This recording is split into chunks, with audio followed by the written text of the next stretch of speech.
Bu dongakno supaya tanganmu, jempolmu lepas. Bu, ingat enggak? Waktu ibu cerita daging jempolnya ibu itu terpisah dari jiwa, raga, dan arwah ibu itu loh.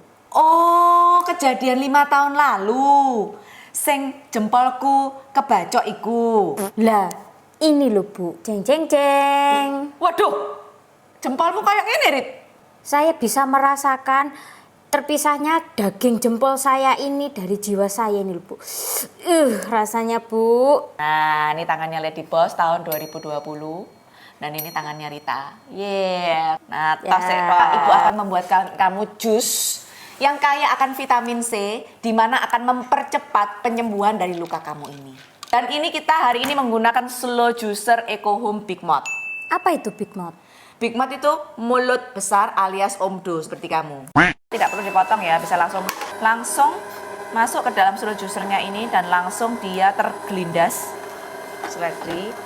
Lihat banyak banget tuh Rit, airnya yang terkumpul. Masukkan kembali ini nanas. Dan ini ampasnya kering ya, tuh lihat. Nggak ada sisa air yang ketinggalan. Kita didorong pakai alat ini ya. Setelah kejadian jempol ini, mau nggak kamu tak ceritai kejadian lainnya? Sudah bu, terima kasih. Nanti malah kedaden mbak aku bu.